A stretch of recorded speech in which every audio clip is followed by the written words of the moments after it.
When I decided to make the move from Chicago to Los Angeles in 2016, people were not super supportive.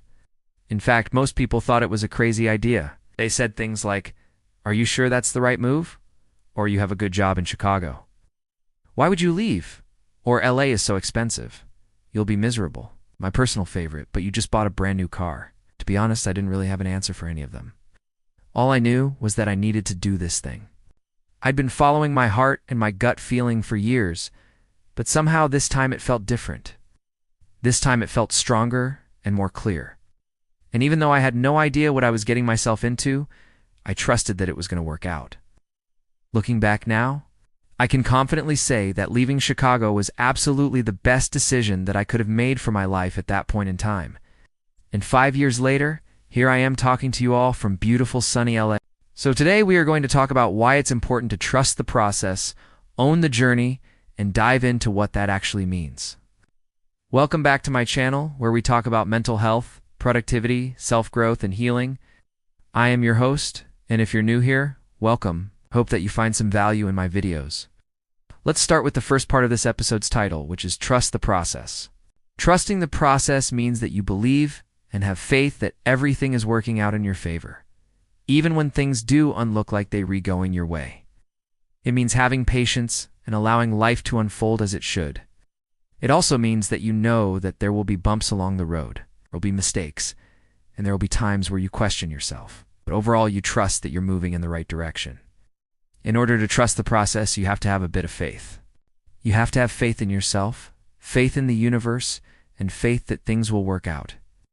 It can be hard to trust the process, especially if you've been burned in the past, or if you've experienced a lot of setbacks. But it's important to remember that every situation is different, and just because something didn't work out in the past doesn't mean that it won't work out in the future. We cannot control every aspect of our lives, and sometimes things simply do not go according to plan, and that is okay. Sometimes delays happen for a reason. Sometimes things happen for a reason. It's up to us to decide whether we keep focusing on the negative, or try to look at the bigger picture and see how things are working out in our favor. For example, let's say you apply for your dream job and you don't get it. You may feel disappointed and discouraged, but you have to remember that not getting that one job may have been the best thing that could have happened to you. Maybe the job wasn't a good fit, or maybe you were meant to pursue another opportunity instead. Maybe there was a better job around the corner that you weren't even aware of yet. Not getting that job may have been the best thing that could have happened to you. I know it's hard to see sometimes, but it's important to remember that everything happens for a reason, and everything eventually works out. Now, how do we actually put this into practice? How do we learn to trust the process? Well, for starters, we can acknowledge that we can't control everything. We can acknowledge that there are things that are simply out of our control, and that's okay. We can let go of the need to control everything and instead focus on accepting what is happening. When we accept what is happening, we free ourselves up to be open to new possibilities and opportunities that may not have been visible to us before. The next step is to have faith in ourselves and in the universe.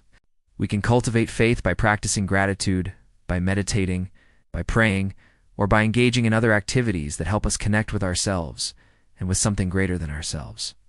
By doing this, we can remind ourselves that we are loved and supported and that we are exactly where we need to be. Lastly, we can remind ourselves that mistakes and setbacks are a natural part of the journey. Instead of seeing them as obstacles, we can see them as opportunities for growth and learning. When we adopt this mindset, we can approach challenges with curiosity and resilience, and we can trust that we will come out of them stronger and wiser. Now let's move on to the second part of the title, which is Own the Journey. Owning your journey means that you take responsibility for every aspect of your life, including your thoughts, your actions, your decisions, and the outcomes that you create. It means that you do and blame others for your mistakes or for your failures, and you do and make excuses for your behavior. It also means that you don't compare yourself to others, and you don't envy their success. Instead, you celebrate your own unique path, and you embrace the challenges and the triumphs that come your way. When you own your journey, you become the CEO of your life, and you in control of creating the life that you want. You become more self-aware and more accountable. You develop a sense of pride and ownership over who you are and what you've accomplished. To own your journey, you must first understand that you have the power to shape your own destiny. Your life is in your hands, and you are responsible for creating the outcomes that you desire. This may seem like a daunting task, especially if you've been conditioned to believe that you're not in control of your life. But the truth is that you always have a choice, even if it's just the choice to change your mindset. Once you've embraced this truth, you can start taking steps to own your journey. This means setting goals and taking action towards achieving them. It means making decisions that align with your values and your aspirations. And it means being accountable for the consequences of your actions. When you set goals and take action towards achieving them, you become more proactive and less reactive. You are no longer at the mercy of external circumstances, and you are able to create the life that you want. When you make decisions that align with your values and your aspirations, you stay true to yourself and you avoid making compromises that you'll later regret. And when you're accountable for the consequences of your actions, you take responsibility for your mistakes and you learn from them. Owning your journey isn't always easy. There will be times when you feel lost or uncertain, or when you face obstacles that test your resilience. But when you embrace the mindset of a CEO and you take charge of your life, you'll be amazed at what you can accomplish. So take control of your life today and start owning your journey. Set goals, take action, make decisions that align with your values, be accountable for your actions, and watch as you create a life that you're excited about. And remember that trusting the process and owning your journey is a continuous process that requires patience and persistence. There will be times when you feel like you're making progress and times when you feel stuck. But as long as you keep moving forward, no matter how slowly, you'll eventually reach your destination. The view from the top is worth the climb. Trust the process. Own your journey and never stop believing in yourself.